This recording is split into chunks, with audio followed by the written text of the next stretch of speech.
आपका अपने YouTube channel RVC educational academy में स्वागत है। आइए आज चर्चा करते हैं अपवर्त और अपवर्तक क्या होता है। अपवर्त क्या है और अपवर्तक क्या होता है। अपवर्त और अपवर्तक। ठीक, अपवर्त और अपवर्तक। अपवर्तक देखिए, इसको बोलते हैं multiples and factors. Multiples and factors. देखिए, अब इसमें सबसे पहले हम चर्चा करेंगे अपवर्त के बारे में। अपवर्त है क्या? अपवर्त जिसका एक नाम और भी, जिसको बोलते हैं गुणज। अपवर्त जिसका एक नाम और है गुणज। अब देखिए अपवर्त क्या है, तो हम यहाँ पे कुछ एग्जाम्पल से इसका शुरुआत करते हैं। देखिए, सबसे पहले हम करते क्या है, एक डब्बा लेते हैं और यहाँ पे 3 गोलियां लेते हैं। 3 गोलियां लिया गया, 1 2 3 गोली। तो अगर इसको हमको एक बार में लिखना हो तो 3 गोली, 3 गोली एक बार है। 3 गोली एक बार मतलब हो गया यहाँ पे 1 गुणे 3 बराबर 3 आ गया। मतलब यहाँ से ये हुआ कि हमने क्या किया, 3 गोली ले लिया और 3 गोली का एक खम्भा खड़ा कर दिया। तो 3 गोली का जब एक खम्भा खड़ा कर दिया तो 3 गोली को हम एक बार अगर लिखेंगे तो हम इसको लिखेंगे 1 गुणे 3। इसी प्रकार क्या करना आपको, अब की बार यहाँ पे क्या करना, 3 गोली का 2 खम्भा खड़ा कर देना है। अब यहाँ पे हम लिखेंगे 3 गोली 2 बार, 3 गोली 2 बार। तो ये हो जाएगा 2 गुणे 3 बराबर हो गया कितना, 6 हो गया। इसी तरह से अब क्या करना है आपको, 3 गोली का 3 खम्भा खड़ा कर देना है। 3 गोली का 3 खम्भा खड़ा कर दिया गया। तो अब यहाँ लिखेंगे हम 3 गोली 3 बार। 3 गोली कितनी बार है, 3 बार है। तो इसको लिखेंगे हम 3 गुणे 3, आ गया कितना, ये 9 आ गया। इसी तरह से जो है क्या करना आपको, अब यहाँ पे 3 गोली का जो है 4 खम्भा खड़ा कर देना है। 3 गोली का 4 खम्भा खड़ा कर देना है। अब यहाँ लिखेंगे हम 3 गोली कितनी बार, यहाँ पे 4 बार है। 4 खम्भा खड़ा तो लिखेंगे 4 बार। तो हो जाएगा 4 गुणे 3, कितना आ गया, ये 12 आ गया। इसी तरह से अगर हम 5 खम्भा खड़ा कर देंगे 3 गोली का, तो 3 गोली 5 बार लिखेंगे। तो ये हमारा हो जाएगा 5 गुणे 3 हो जाएगा कितना, 15। इसी तरह से आपको आगे बढ़ते जाना है। देखिए, अब यहाँ पे हम क्या देखते हैं, ये देखते हैं कि यहाँ तो 3 6 9 12, ये तो 3 का पहाड़ा बन जा रहा है। इस तरह से ये क्या हुआ, ये 3 का पहाड़ा बन जा रहा है। देखिए 3 आया, 6 आया, 9 आया, 12 आया। और इसी प्रोसेस को अगर हम और आगे बढ़ाते चलते हैं तो हमको क्या मिल जाएगा, 3 का पहाड़ा मिल जाएगा। अब देखिए यहाँ पे कहते हैं 3 6 9 12, ये सभी संख्याएं क्या हैं, ये सभी संख्याएं 3 से क्या हैं, 3 से विभाजित होती हैं। 3 से विभाजित हैं, 3 से विभाजित हैं। मतलब ये जो आया 3 6 9 12, ये संख्याएं जो हैं 3 से क्या है, विभाजित हैं। अतः हम कह सकते हैं कि 3 6 9 12 ये सभी संख्याएं जो हैं 3 के क्या हैं, गुणज हैं। ये सभी संख्याएं क्या हो गए, 3 के गुणज हो गए। तो यहाँ से ये जो है 3 6 9 12 ये 3 से विभाजित हो रहा है। अतः हम इन सबको कह सकते हैं कि 3 6 9 12 क्या है, 3 से विभाजित है। इसलिए 3 6 9 12 को हम 3 का गुणज बोल सकते हैं। गुणज बोलिए, या इसको क्या बोलेंगे, हम अपवर्त कह सकते हैं।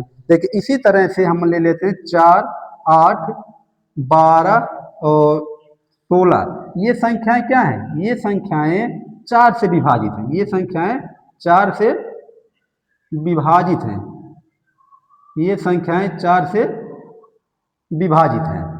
अतः ये जो 4, 8, 12, 16 हैं, ये 4 के क्या हुए? अपवर्त हो गए। ये 4 के क्या हो गए?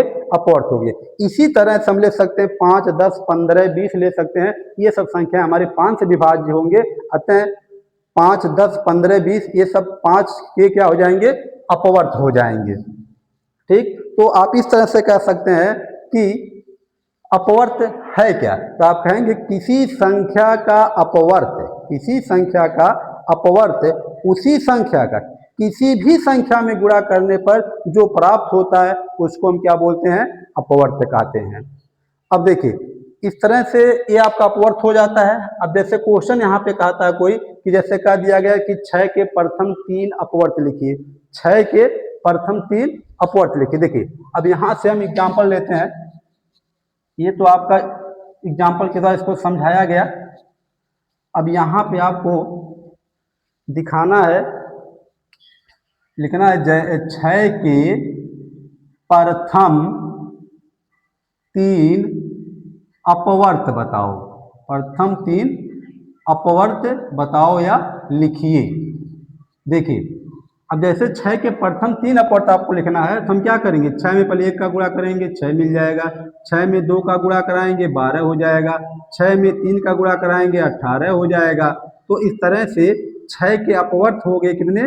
6 के प्रथम 3 अपवर्त, प्रथम 3 अपवर्त कितना हो गया? 6, 12, 18 ये हो गए 6 के प्रथम 3 अपवर्त हो जाते हैं। 6, 12, 18 हो जाते हैं। देखिए किसी संख्या का अपवर्त जब हम निकालें यहाँ पे, मतलब 6 का जब अपवर्त निकाला गया तो हम क्या किए? 6 का पहले 1 में गुणा कराए, फिर 2 में कराए, फिर 3 में कराए। तो इस तरह से हमको क्या मिल जाता है? 6 के अपवर्त मिल जाते हैं। तो इसी तरह से और भी किसी संख्या अगर अपवर्त लिखना हो, जैसे कह दिया गया आपको जो है कि 8 का अपवर्त बताइए। 8 के प्रथम 3 अपवर्त तक, 8 के प्रथम 3 अपवर्त, प्रथम 3 अपवर्त लिखिए। प्रथम 3 अपवर्त, 8 के प्रथम 3 अपवर्त। फिर वही प्रोसेस करिए। 8 में पहले 1 का गुणा करेंगे, फिर 2 का गुणा करिए, फिर 3 का गुणा करिए। तो 8 में जब हम 1 का गुणा करेंगे तो 8 मिल जाएगा, 2 का गुणा करेंगे 16 मिल जाएगा, 3 का गुणा करेंगे 24 मिल जाएगा। तो ये आपके हो गए 8 के प्रथम 3 अपवर्त हो जाते हैं। इसी तरह से कुछ क्वेश्चन बन सकता है, ऐसे क्वेश्चन बन सकता है यहाँ पे कि जैसे कह दिया जाए कि लिख दिया जाए यहाँ पे 20, लिख दिया गया 20 क्या 2 का अपवर्त है? 20 क्या 2 का अपवर्त है? तो आप कहेंगे हाँ। देखिए कैसे, जैसे हम अगर 20 को बोला गया 2 का अपवर्त, तो 20 को हम क्या करें? 20 का पहले फैक्टर कर दो यहाँ पे, तो 2 दूनी 4 और 4 पचे 20। देखिए इस फैक्टर में 2 आया ना, 2 आया तो हम कह सकते हैं कि 20 जो हमारा है 2 का अपवर्त है। इस तरह से अगला क्वेश्चन आप अगर निकालें यहाँ पे, जैसे कह दिया गया कि 14 क्या 5 का अपवर्त है? देखिए आप कैसे पता करेंगे 14 5 का अपवर्त है कि नहीं है? तो यहाँ पे देखिए 14 लिख करके आप इसका क्या करेंगे? पहले गुणनखंड कर दो, तो 1 गुणे 2 गुणे 7 हो जाएगा। देखिए क्या इस गुणनखंड में आपका जो है 5 आया? 5 नहीं आया। इसलिए हम कह सकते हैं कि जो 14 हमारा है 5 का अपवर्त नहीं है। मतलब 14 5 का अपवर्त नहीं है। 14 5 का अपवर्त नहीं है। तो ये चीज होता है, इस तरह से हम अपवर्त का पता करेंगे। ठीक है, तो ये था आपका अपवर्त के बारे में। अपवर्त कहिए या गुणज कहिए, तो अपवर्त क्या होता है? किसी संख्या का अपवर्त उस संख्या का किसी भी संख्या में गुणा करने पर प्राप्त होता है। तो ये था आपका अपवर्त। अब आइए आगे चर्चा करते हैं हम अपवर्तक के बारे में। अपवर्तक क्या है? तो ये था हमारा अपवर्त। अब चर्चा करना आगे अपवर्तक के बारे में। अपवर्तक क्या है तो उसको भी हम पहले नंबर जो अपवर्तक है उसको हम एग्जाम्पल के माध्यम से इसको भी समझेंगे। जैसे देखिए अपवर्तक, इसको हम कहते हैं गुणनखंड। अपवर्तक का एक और नाम है, इसका नाम है गुणनखंड। चाहे अपवर्तक बोलिए चाहे गुणनखंड कहिए। देखिए अब हमको चर्चा करना है अपवर्तक के बारे में। अपवर्तक है क्या। देखिए यहाँ पे हम सबसे पहले क्या करते हैं, मान लीजिए हम क्या कर रहे हैं, 12 लड्डू ले लिए। कितने लड्डू ले लिए जा रहे हैं यहाँ पे, 12 लड्डू। 12 लड्डू यहाँ पे लिया गया। अब 12 लड्डू को समूहों में बांटना है, और ऐसे समूहों में बांटना है कि प्रत्येक समूह को बराबर बराबर लड्डू मिले। 12 लड्डू ले लिया गया, इसको समूहों में बांटना है, और किस तरह से बांटना है कि प्रत्येक समूह में बराबर बराबर लड्डू मिलेगा। अब देखिए 12 लड्डू को हम कितने तरीके से बांट सकते हैं। जैसे पहला विधि हमारा हो जाएगा यहाँ पे, पहला विधि। तो जो पहला विधि है, देखिए पहले विधि में क्या होगा, यहाँ पे एक एक लड्डू हम एक एक लोग को देंगे। एक एक लड्डू कितने लोगों को देना है, एक एक लोगों को देना है। 2 3 4 5 6 7 8 9 10 11 12। देखिए ये 12 लड्डू जो है 12 लोगों को दे दिया गया, एक एक लड्डू दिया गया। तो प्रत्येक समूह को कितना लड्डू मिला, एक एक लड्डू मिला। यहाँ पे प्रत्येक समूह को, प्रत्येक समूह को मिला लड्डू। तो ये हो जाएगा आपका 12 था, तो 1 गुणे 12 हो गया। मतलब प्रत्येक समूह को कितना लड्डू मिला, यहाँ पे एक एक। ये तो पहली विधि हो गई, जब एक एक लड्डू मैंने कितने लोगों को दिया, 12 लोगों को दे दिया। अब इसी तरह से जो दूसरी विधि है, दूसरी विधि, देखिए दूसरी जो विधि है इसमें अब क्या करना है, प्रत्येक समूह को अब 2-2 लड्डू देना है। प्रत्येक समूह को कितने लड्डू, 2-2 लड्डू देना है। और जब प्रत्येक समूह को आप 2-2 लड्डू दे देंगे, इस तरह से 2-2 लड्डू यहाँ पे मिल रहा है। प्रत्येक समूह को कितना लड्डू मिला, 2-2 लड्डू। देखिए कितने समूह हुए यहाँ पे, 1 2 3 4 5 6। कितने समूह हुए, जब 2-2 लड्डू दिया गया प्रत्येक समूह को, तो कितने समूह बना, 6 समूह बना यहाँ पे। अब देखिए प्रत्येक समूह को, प्रत्येक समूह में 2 लड्डू हैं। प्रत्येक समूह में 2 लड्डू हैं।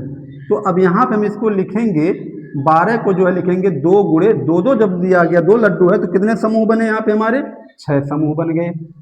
इसी तरह से तीसरी विधि आती है। तीसरी विधि, देखिए जो तीसरी विधि आपका है, अब यहाँ पे हम क्या करेंगे, प्रत्येक समूह को 3-3 लड्डू देंगे। प्रत्येक समूह को 3-3 लड्डू, 1 2 3 1 2 3 1 2 3, और ये आपका 3 ये हो गया। तो देखिए जब प्रत्येक समूह में 3 लड्डू है, प्रत्येक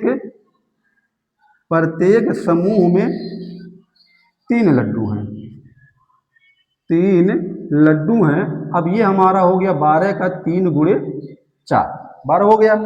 मतलब प्रत्येक समूह को जब 3-3 लड्डू हमने दिया, तो कितने समूह बने यहाँ पे, 4 समूह बने। 3-3 लड्डू दिया गया, कितना समूह बना, 4 समूह बना। इसके बाद चौथी विधि आती है। चौथी विधि, देखिए चौथी विधि क्या है आपका, इसमें अब क्या करना, आपको प्रत्येक समूह को 4-4 लड्डू दे देना है। प्रत्येक समूह को कितना देना है, 4-4 लड्डू दे देना है। 4 हो गया ये, और आपका 4 ये हो गया। तो इस तरह से हमारा कितना समूह, जब प्रत्येक समूह को 4-4 लड्डू दिया गया, तो कितने समूह बने यहाँ पे, केवल 3 समूह बना। ठीक, तो यहाँ पे 3 समूह हुआ। कितना समूह, 3 समूह बना यहाँ पे। तो ये आपका हो जाएगा 12 का जो है 4 गुणे 3 हो जाएगा। इसी तरह से हमारी पांचवी विधि आ जाती है, पांचवी विधि। तो पांचवी विधि में क्या करना है आपको, प्रत्येक समूह को अब यहाँ पे आपको जो है 6-6 लड्डू बांट देना है। प्रत्येक समूह को कितना दे देना है, 6-6 लड्डू दे देना है। एक समूह हमारा ये हो गया, एक समूह हमारा ये हो गया। तो कितने समूह हमारे यहाँ पे बन रहे हैं, 2 समूह।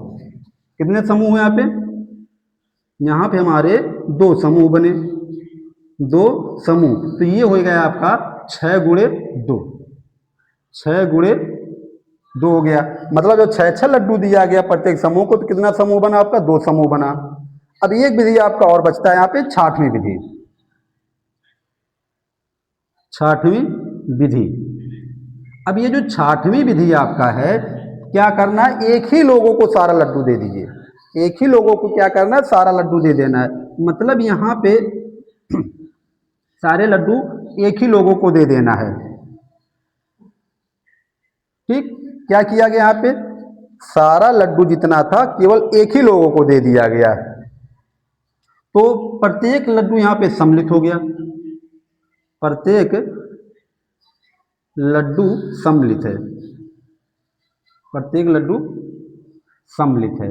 अब यहाँ पे हमारा हो जाएगा 12 का जो है 12 गुणे 1, ये हो गया आपका। देखिए तो हम क्या किए, 12 लड्डू लिए थे और 12 लड्डू को हमने क्या किया, ये 6 विधि से इनको बांट दिया गया, बराबर बराबर बांटा गया।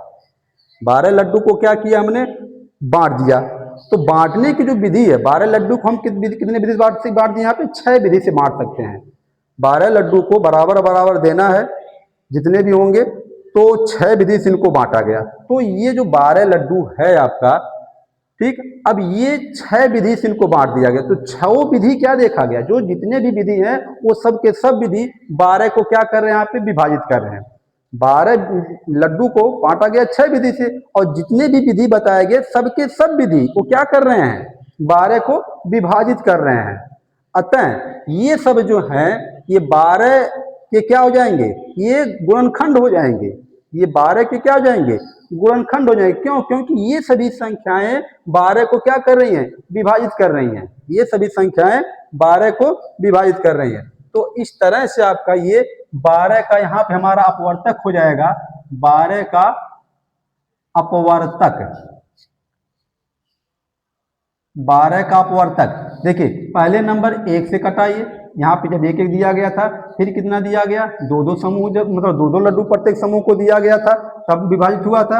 फिर क्या किया गया, यहाँ पे 3 3 जब लड्डू दिया गया था प्रत्येक समूह को तब भी विभाजित हुआ। फिर अगला 4 4 लड्डू प्रत्येक समूह को दिया गया था तब भी विभाजित हुआ था। इसके बाद कितना दिया गया, 6 6 लड्डू जब प्रत्येक समूह को दिया गया था तब भी विभाजित हुआ था।